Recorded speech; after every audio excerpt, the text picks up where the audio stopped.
Start recording. All right. Welcome to another episode of the For the Crew podcast, the first one of 2026. Happy New Year. Gabe, how you doing today? Very good. Just got back to Ohio from a short vacation up north to the state of Michigan. Sweet. I was just Which in Ohio from down here in Tennessee. yeah. It's a little bit of traveling north for both of us. Yeah. Very cold up here though, still in Ohio and Michigan. Yeah.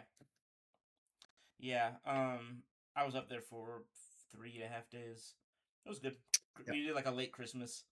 Um, got some cool cruise stuff, of course. But yeah.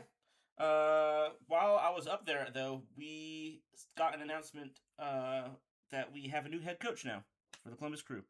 Yep. And that was on New Year's Eve, I think. Yeah, I think it was on New Year's Eve.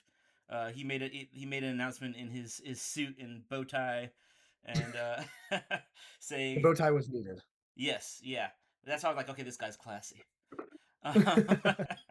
But yeah, so we got his name is Henrik Rydström. He is Swedish. He has only coached so far in the Swedish league. This is his first time leaving Europe to coach, actually to play at or coach. Do Um, anything in the sport. yeah, This is his first time leaving Sweden, isn't it? yeah, I believe that's correct. Um, but yeah, so since then, me and Gabe have just done our due diligence to try to find as much as we can about this guy. Um, and so yeah, most of this episode, I think we're going to try to break down who he is, what his philosophies are, style of play, how we think our club will mesh with him.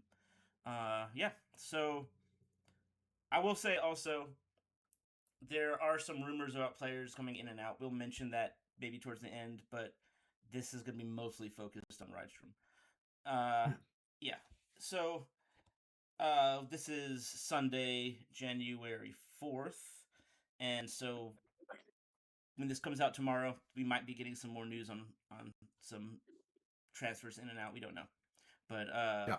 as of right now, the big news right now is Rydstrom. So first of all, um, looking into him, the big thing that stuck out to me was that he's a one club man. That's not. It doesn't feel like that's a very common thing anymore in the No, world of this soccer.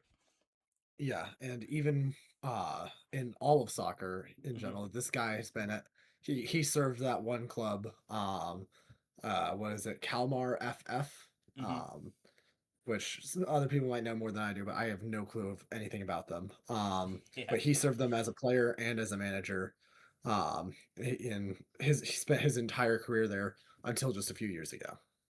Yeah. Yeah. At Kalmar, he had what, just over 800 appearances, um, Yep. which I think both speaks to, in terms of him, his loyalty, but also in terms of the club, he had quality enough for them to be like, hey, for 20 years, this is our guy. And like I said before, that's a rare thing. You see it every once in a while with some clubs. You'll see it with like a Ryan Giggs or Mark Noble with West Ham, um, Mhm. McGregor at Celtic. Like you'll see it at some places, but it's with the way that the money has gone into the sport, it's a lot harder to keep players now in one club. Yep. A lot Uh, less loyalty and just in general clubs keeping players long term. They like to mm-hmm. switch things up very quickly now. Yeah, yeah. So that's a cool thing to see. I think he retired what 2015, 2016. Yep. Yeah. Um, and pretty much went right into coaching. Uh, where did he started with his club, right? His Liv Kalmar. Yeah, he started up in their he went straight to their youth program and was coaching in the youth. Mm-hmm. Um and I think he stayed there for a bit and then got called up to be the assistant coach of the first team, Mm-hmm. where he had a bunch of arguments with the main head coach at the time. Yeah. So he got sent back down to the U19s, until getting an opportunity to actually become their main first team coach after some health issues with their old head coach. Yeah. So do you think? I mean, this is all speculation, really, but do you think that had more to do with him being like young and not having the knowledge and professionalism as a coach yet, or do you think that's just gonna be his personality even now? I think that might just be being a young coach with ambition Yeah. more.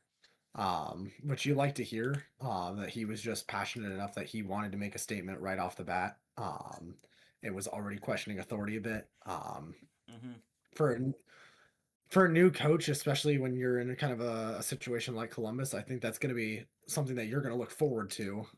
If he Yeah. has that attitude towards our facilities, our club, our players, and everything. Mm-hmm. But at the time, that was a pretty dumb thing to do. Yeah. That's how it's great to hear now, especially that he's found his success, and like worked his way up to where he can question the authority. But at the time, that's pretty stupid. Yeah. I agree. You got to respect the people above you, and but I mean, I think that's something like what you said. It's the ambition that he has. Um, and speaking with I guess with the ambition, um, it seems like he kind of he's not Nancy, obviously, very different coach. Um, but he Incredibly different. yeah, but I think he has a similarity in the way that he is.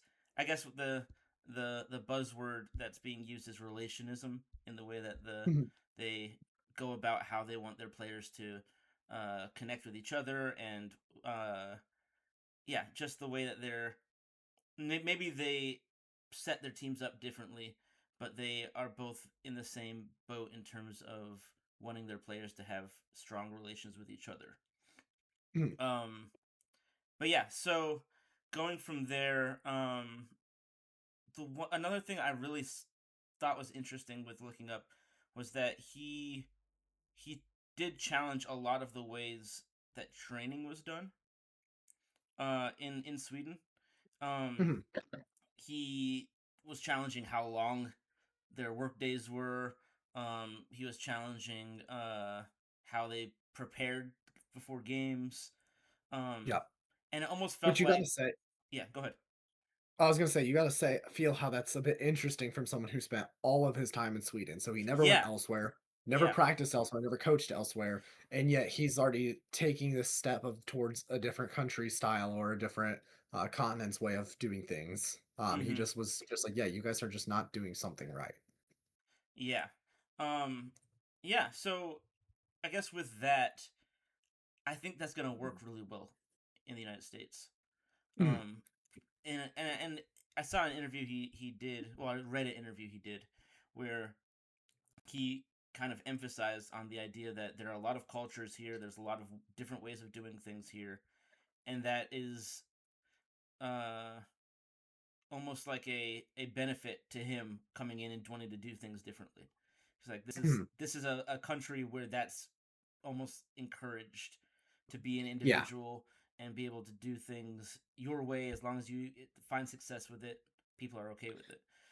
Because he's not going to be thrown into a team full of 11 Swedish players who have Mm-hmm. all been doing these exact same Swedish style of practice and training their Yeah. entire lives. You're getting someone from Uruguay, someone from Denmark, someone from Netherlands, all over the place. You're getting Yeah. all these different styles and players and stuff who are trying to have somebody come in and orchestrate them in a way that they want, the coach wants, and that they will adapt to the coach more than just the players sticking to the same style they've learned since they were kids.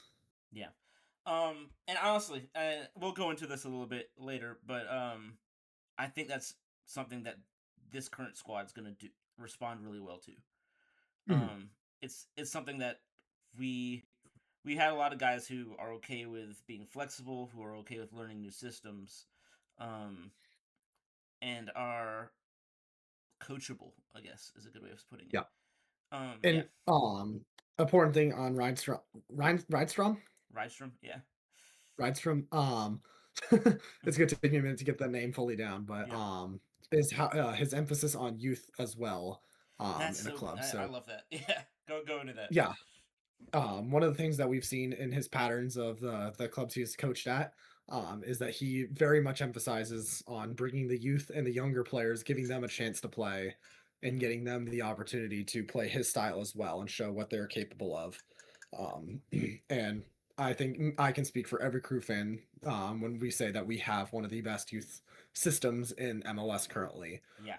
where we are constantly seeing a flow of Crew 2 players get brought up to the first team. Nancy did an excellent job at this as well, getting them to the first team and then giving them the opportunities.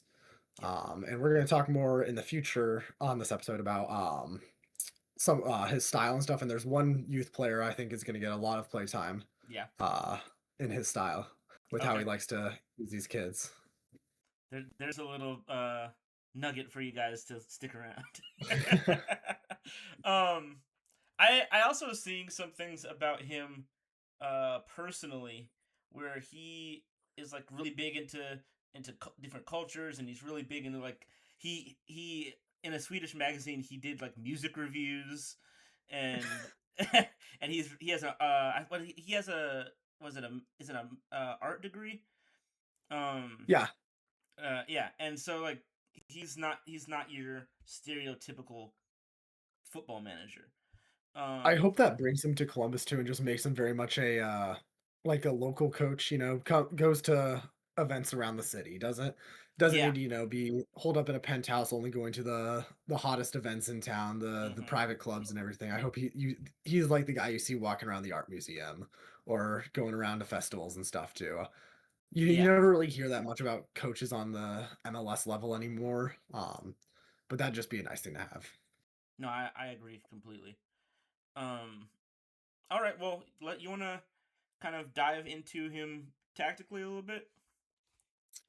Yeah, let's get into well, let's start with how he was going at at, Kalmar at Kalmar. when he first became the head coach, Okay. and then um from there we what is there anything specific you want to say about Kalmar?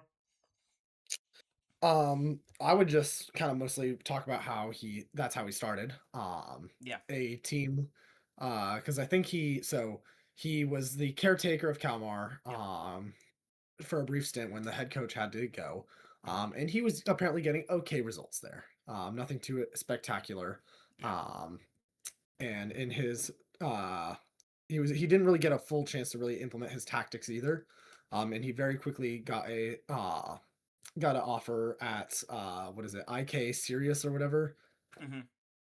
Do you know someone I please tell me if I'm pronouncing that right? Yeah, a lot of these clubs are very new to us, so pronunciations might be off.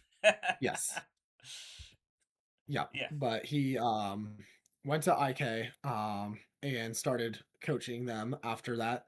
And the first year he was coaching with somebody else. He wasn't the only head coach. He had a second one in him, and apparently they just had a lot of arguments that didn't really work it out. And second year they gave Rydström the full team, so he was the main head coach, Hmm. where he was just showing a high possession based game. Um, Giving them they didn't great get like the best results or anything, but you could see the vision. If he kept staying with that team of getting like he was getting the highest distance covered in the league, and just intense preparation for this squad, making them completely different from where they were last year. Which led to him getting a offer back at Kalmar, a team that was facing relegation at the time. Okay. Um, and he was able to implement that same system that he was getting at IK at Kalmar, bringing them from the relegation battle that they were in all the way up to sixth place. How many teams? Um, Do you know how many teams are in the Swedish top division? Absolutely no clue. Let me look it up.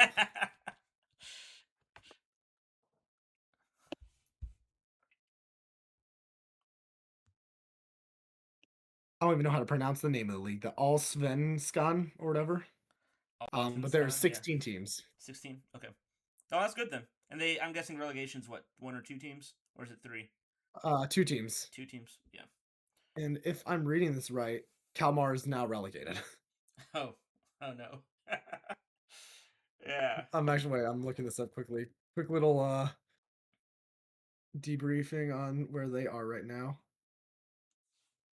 Um,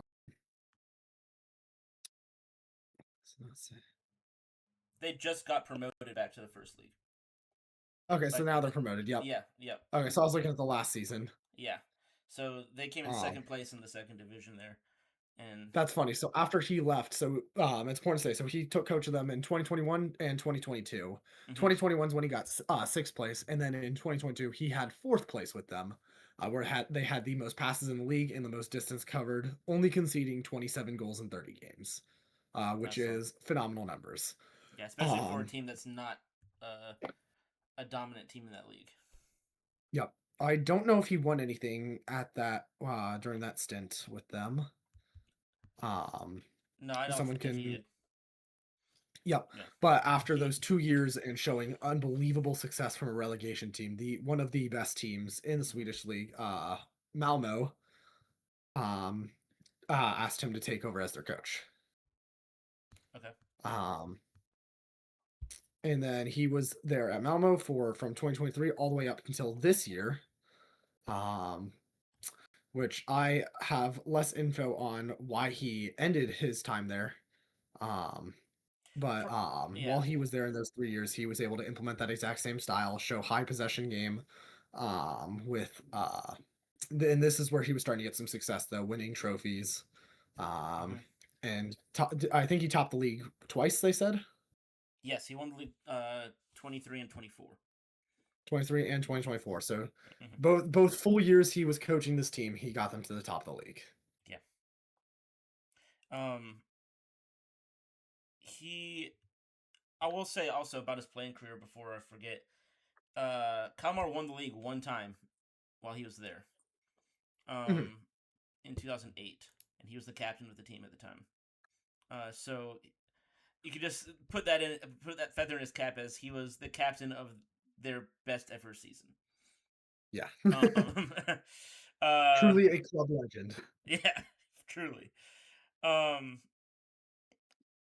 but yeah, he's definitely a guy who, how do I want to say this? He knows what he wants to do, both in his life and on the pitch. Um, and another way that he's might be like Nancy is he's very much like, this is the way I want to do things, hell or Yeah, high water. Like yeah, this is the way it's gonna go. And for the most part, it's been successful for him.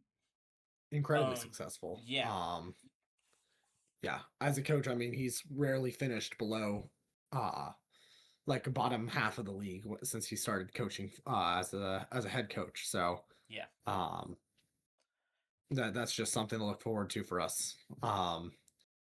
Now I think we should probably talk about his play style a bit now. yeah, and it's definitely unique. Yeah, especially with like what it is and how he got it in the first place. Yeah. Um. So we as a club have been playing a 3-4-3 for the past 3 years, right?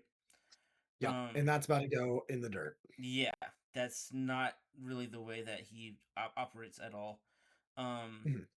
Most of what I've seen is like kind of what we did before Nancy, which was like a 4-2-3-1.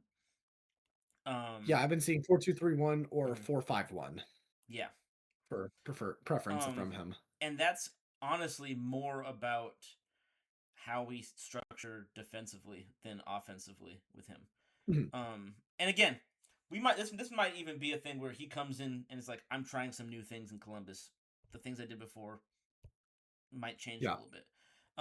But in terms of what we've seen from him in Sweden, um, while there is obvious structure, there is a lot of room for individual creativity from the players.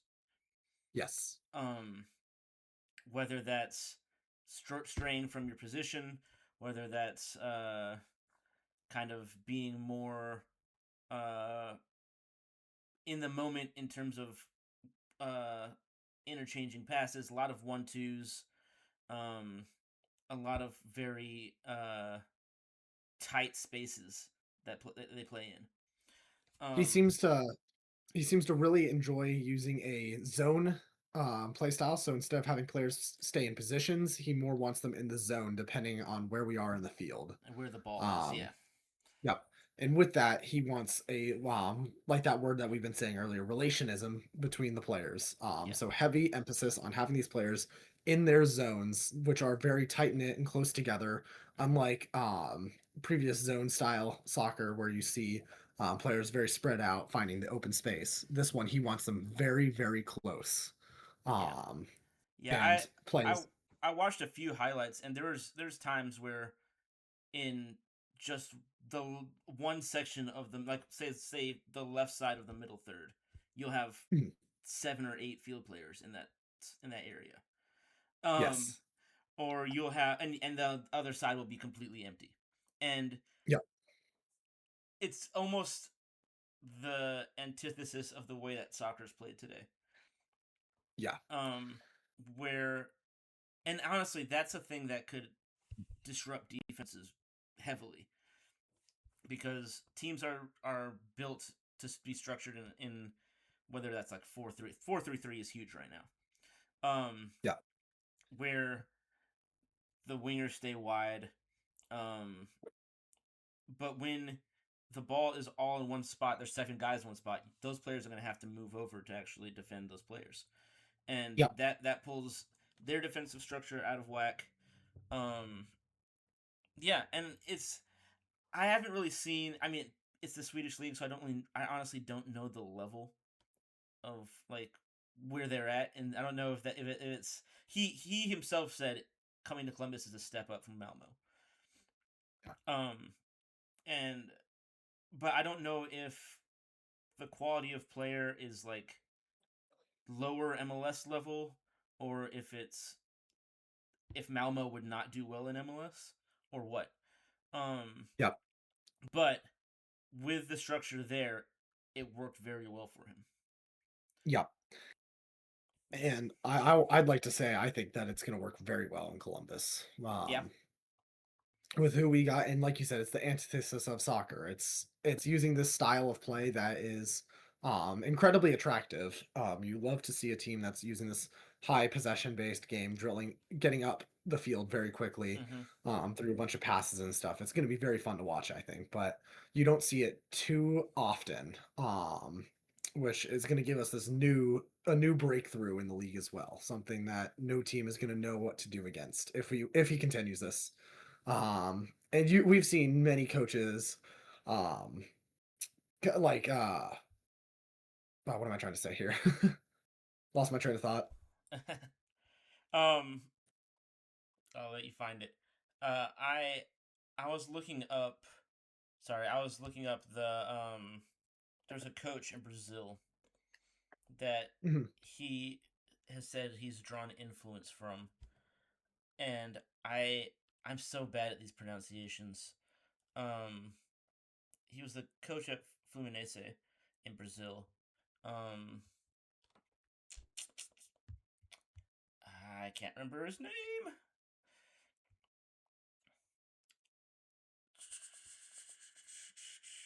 Do you find what you were saying? I was just gonna keep building off what you had. Okay. Um. Oh, you have to give me Just a cut that second. part out. Yeah. Yeah. Um.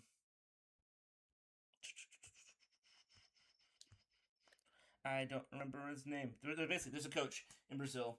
He coached Brazil on an interim basis for a little bit, and he he was like the guy originally for relationism, and the way his teams played were I don't know if you remember the term joga bonito. Um, it's A little bit. it's basically the way that Brazil loves to play, or used to at least. Um, Yeah. and it's very much about individual brilliance and about uh, the players themselves taking uh, taking control of the game and being able to make decisions based off what they see in the game versus Yeah. the structure that the coach gives them. And the coach that brought that to Brazil, in recent years, who coached at Fluminense, is Fernando Diniz. Diniz, yeah. And yeah, but the idea was you have this very, very flexible structure, but if you see something that will work that is not a part of the structure that's given, he gives you freedom to do that.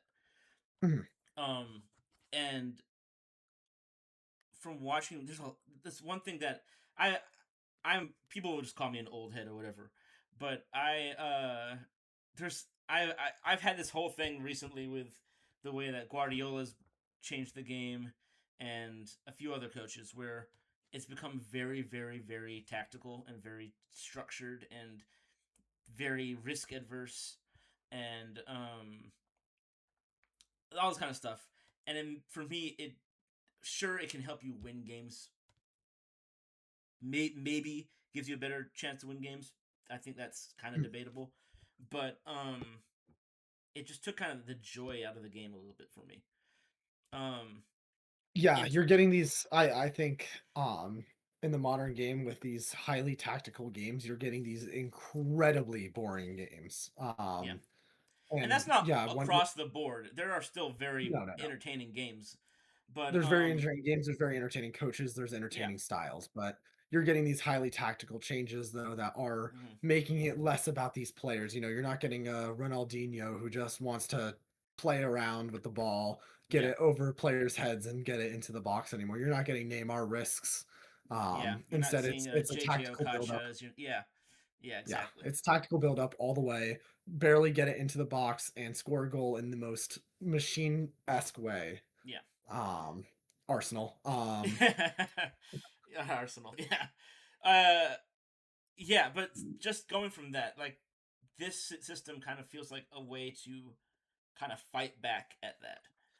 Yeah.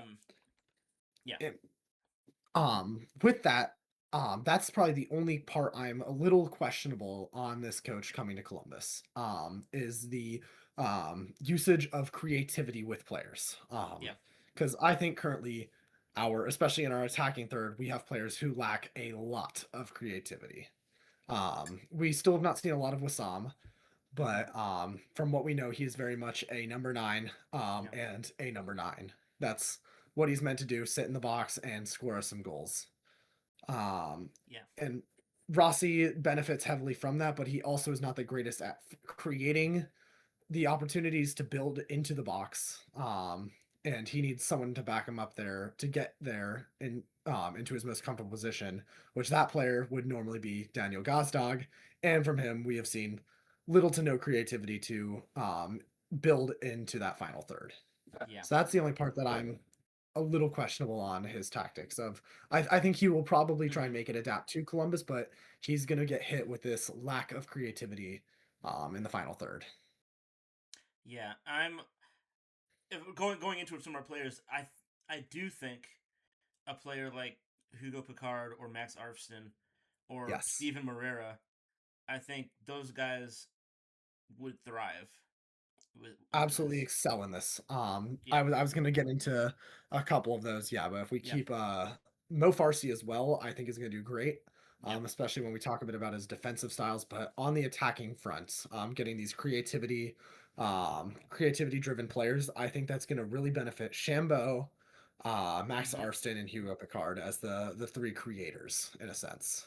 Yeah. I definitely I'll back that 100%. Hmm.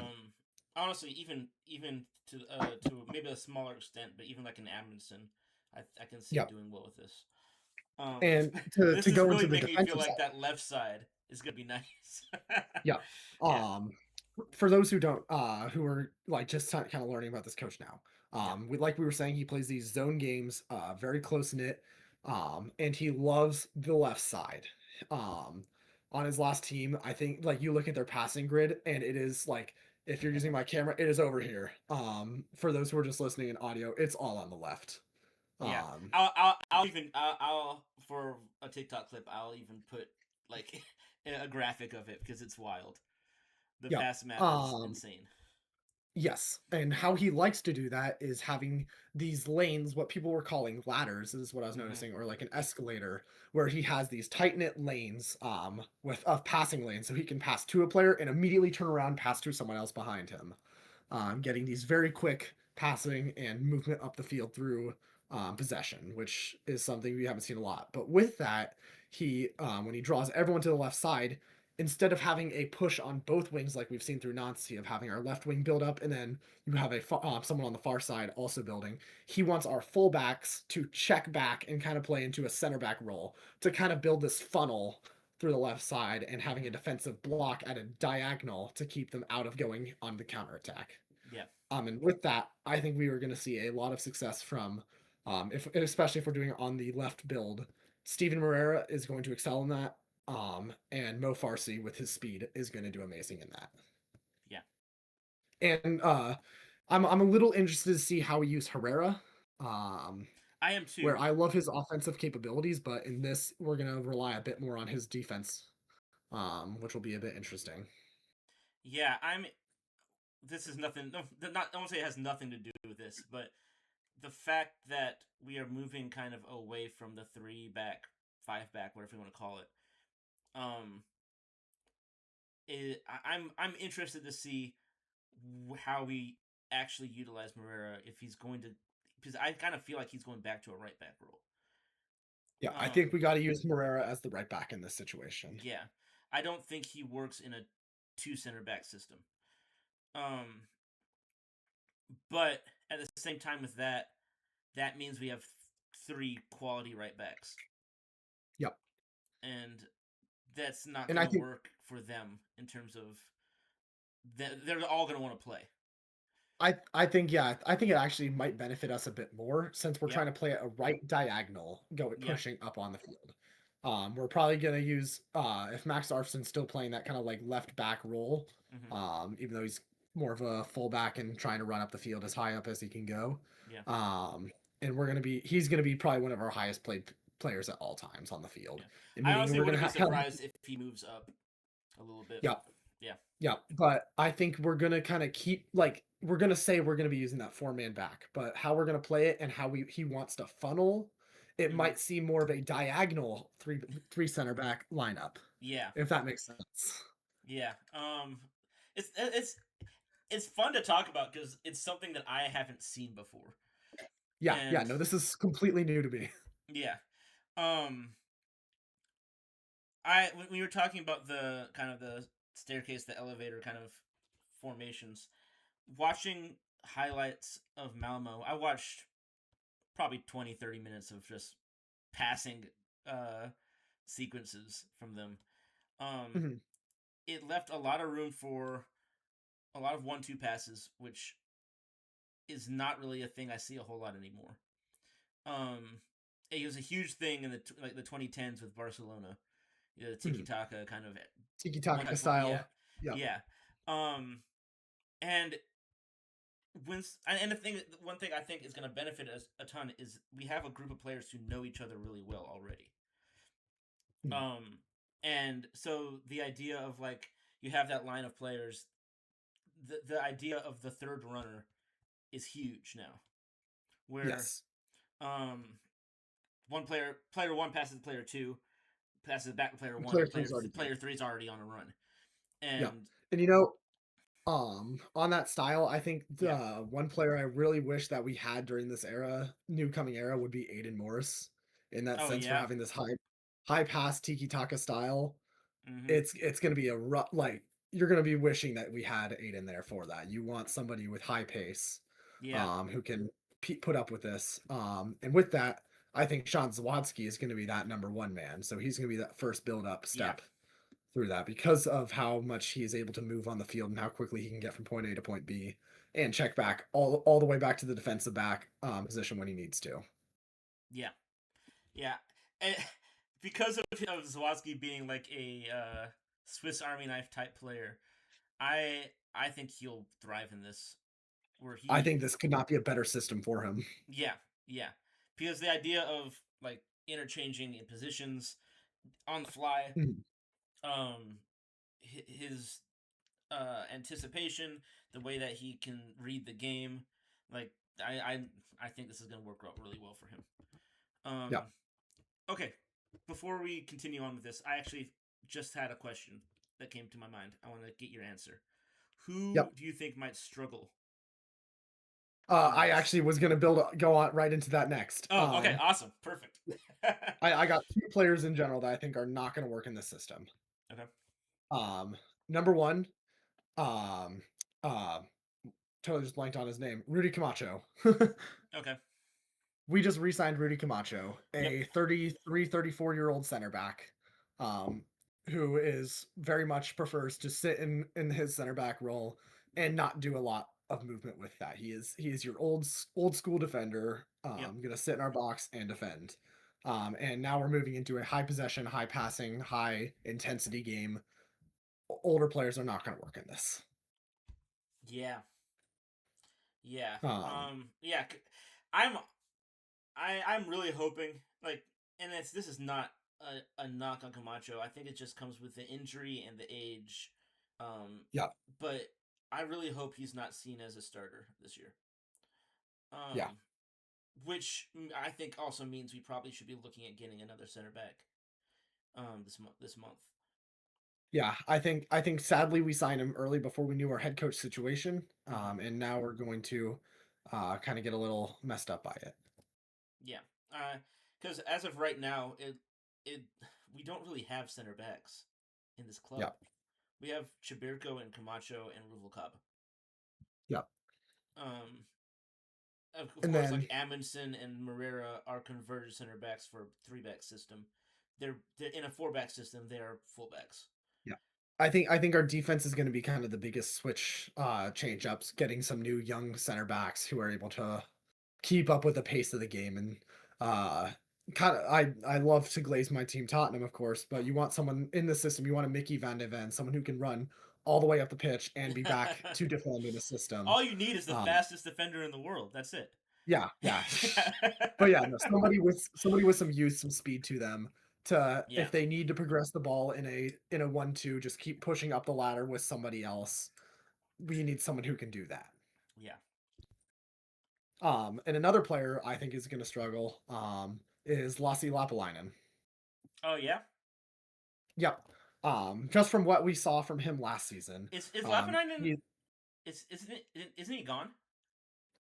or was he gone? I Yeah, I don't remember. I thought he was still with us. I thought he got he didn't get his option picked up. I do not remember. Yeah, I'm pretty sure he's Thought Mob still, yeah, cut this out if anything, but yeah. Thought Mob still has him on our roster. No, I'm pretty confident he didn't get his option picked Yep. up. Oh yeah, that's just Thought Mob lying to me then. Yep. Or cut that then because I was gonna say Yep. he would be awful in this. Yeah, I don't see him. I wouldn't see him working in this at all either. Yeah. Um, Who do we still have then? Who can I trash on? who can I say is not good enough?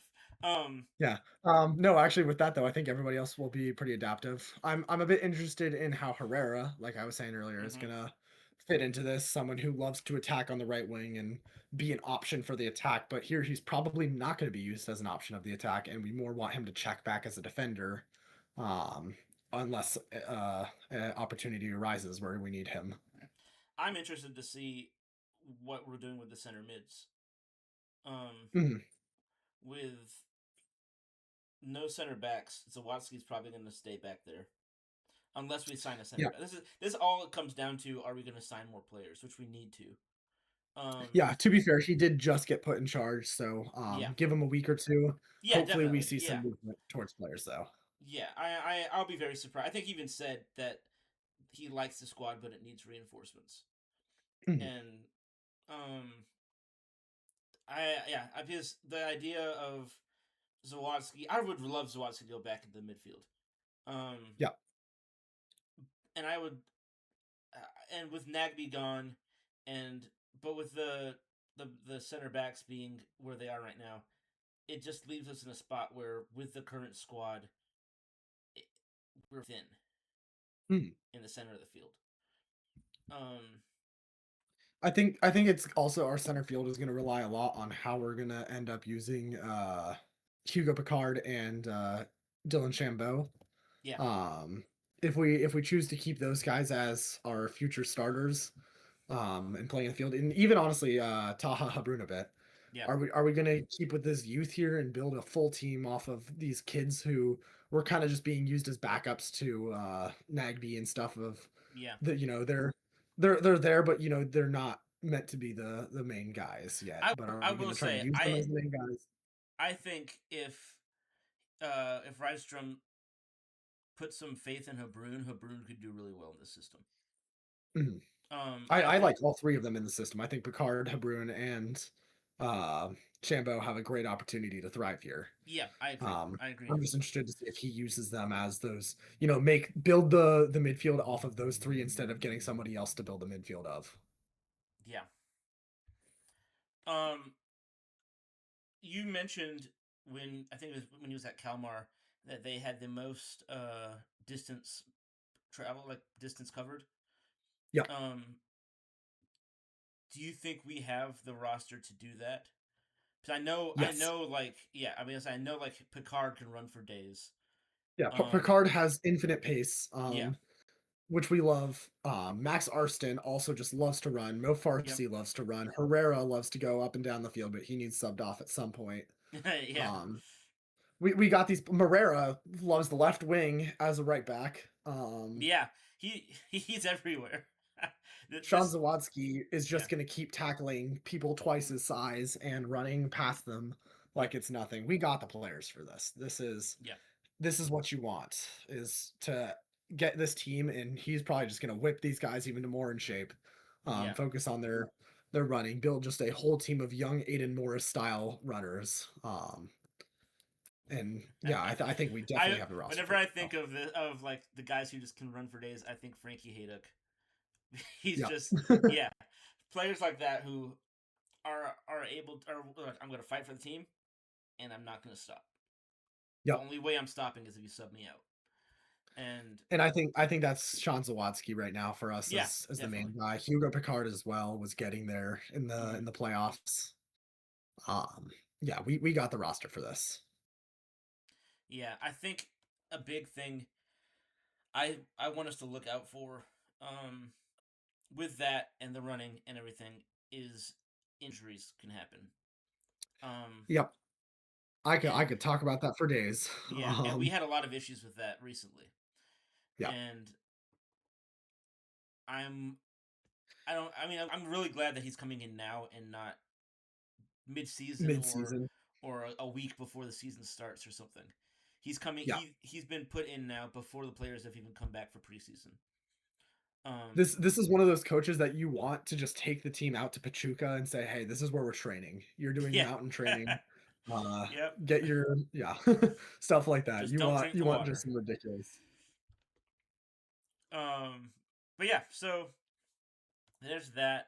You said you had a couple of the youth guys you thought might do well as well. Yeah, one guy in particular that we saw at the beginning of the season, and I know you're a huge fan of, and then we got to see like little to none of him in the second half. Tristan Brown. Tristan Brown. I Yeah, think this is the perfect system to see this guy get some time. yeah. I would love it. I think that kid has huge potential. I think he's one Yep. of those guys that if he gets minutes, his floor is decent MLS player. His Mhm. ceiling is getting a Going to Europe. yeah, getting a transfer to Europe. Yep. And Um, this is where I think he will get his chance, especially with how you were saying that you think Arston is going to be pushed higher up in the field in this mm-hmm. aspect. That will open up for Tristan Brown to be used in the escalator, used in the ladder to be the building block stone, either in the midfield or in that defensive back four. Yeah, Being the left back for Arston, getting the ball to him, and playing in these tight knit spaces, he's going to get the freedom to really shine. yeah, yeah. I feel it. Um, I'm interested to see if he brings up if any Crew 2 players get brought up to the first team this year. Um, Yeah. and they're like I've said it for a year or two now, both with the podcast and before we even started the podcast. But guys like Chase Adams, guys like Chase Adams is the only thing holding Chase Adams back is his age. That yeah, he's gonna be on our first roster soon enough. Just give he's good enough right now, but he is also 17. We're playing it smart with him. yeah. The other one was Owen Prestis, um, and there was a third player. I still want to see what we can do with Cole Maraca. I do too. I kind of hope that with a new manager, this kind of gives him a new life, new opportunity Yep. to prove himself. Because I think from the games he did have, it seemed like he had the technical ability. It just seemed like the confidence wasn't there. Yeah. And a lot of confidence gets built up with continuously being able to play and Yeah. seeing, oh, I can play with these guys. So yeah, that's one thing with whenever a new manager comes in, I think is a fun thing to see with rosters is which guys who weren't getting chances with the prior coach are now getting chances. Yep. And Maraca is definitely one of those guys to look out for. In terms of that, I also think Russell Rowe might be another player in that same. Actually, thinking about that, Russell Rowe might do well in this because as much as he is frustrating in terms of finishing, his link up play is not bad. No. Um, And that's what we'd hope to see is the question is who's going to be getting the field at this point. We've named so many players that we think can yeah, do good. yeah, But if Russell Rowe gets a chance on the field to show if he can do the link up play and mm-hmm. play, if he can settle with being behind with some, I think it can work. Yeah, I agree. Yeah, so um, do we have anything else we want to say about Rydström? I just would like to let fans be excited. Yeah, Um, I a lot of oh people are very upset at the time. Yes, we just got rid of one of, if not the best coach in our history of as a club. mm-hmm. Um, but he was destined for greater things. Yeah. And we were lucky to be a step in that. Um, and let's be excited now for a new coach that looks to come here with ambition and goals. That we didn't settle, guys. We chose someone that isn't Courtois.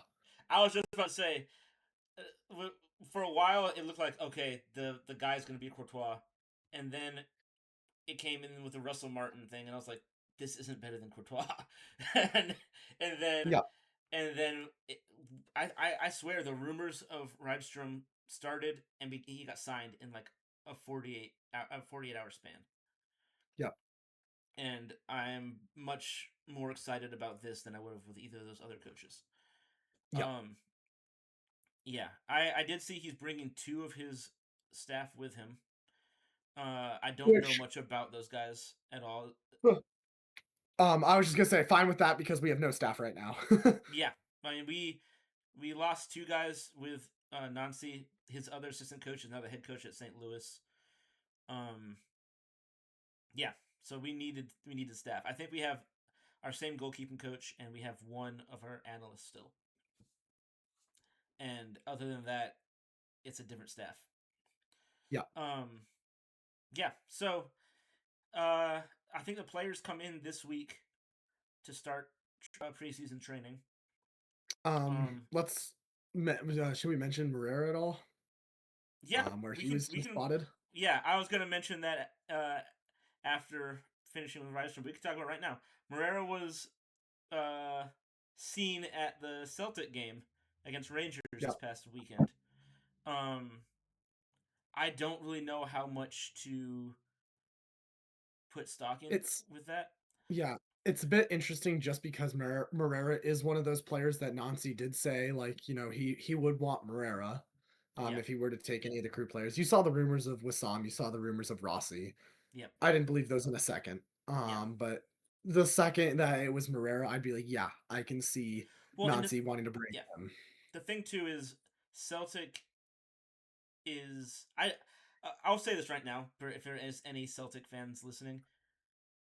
We talked about Nancy when he was gone, and uh, we didn't have a head coach yet, so we had time to talk Mm, about other things. We're not gonna spend time on Nancy anymore. He's yeah, not our coach anymore. It's not any of our what happens with him in the rest of his career doesn't really affect us here in Columbus. Um, but with Moreira, Celtic is struggling in that position under Nancy's tactics. And honestly, at this point, by the time this comes out, Nancy might be fired at Celtic. like, like he's not doing well. But like what I'm getting at with this Moreira thing is he thrived under Nancy with the way that he was implemented in that right center back role. Yeah, The right center backs that are using right now are not suck. good. Yeah. Just, Yeah. yeah, I was gonna say we could put this lightly, or we can just say it as it is. Yeah. Celtic has awful defense right now. Yeah. And I've said it before. It comes down to some players work in other systems better than others. Yeah, I would not put Moreira in a as a center back in a back four. I wouldn't do it. yeah, But in a back three, he's excellent. Uh, yeah. So we'll see what happens with that. I kind of am thinking it was just him going to support a guy who helped him in his career. yeah.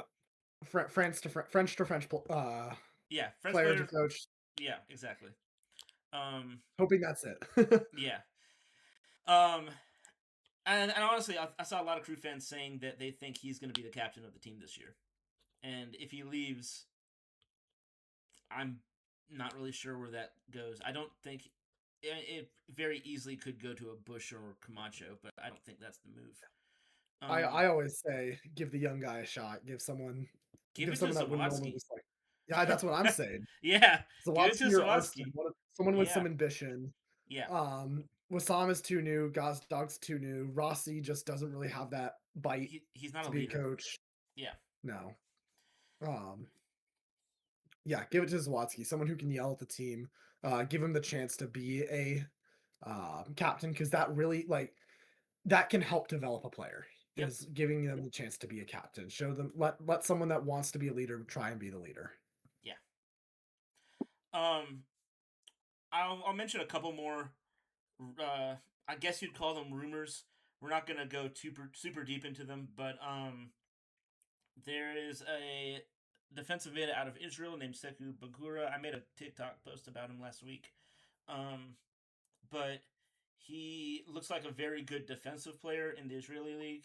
Um, from what I've read between Brianna McKay and a few other sources, he is getting signed by us. Um, I kind of see him as a depth piece. He might come in and just tear it up, which would be awesome, and and earn a starting role. Uh, kind of what I was saying with a new coach. No, everyone who's a starter right now isn't guaranteed to be a starter. Yeah. You have to prove it to the new guy. Um, but yeah, so there's that player. He's from Guinea, and he's on the small side, but he looks promising. He's young. He's Uh, 23. Um, so there's him. There are rumors still going on now about James Rodríguez coming here. I I really hope not. I'm with you on that.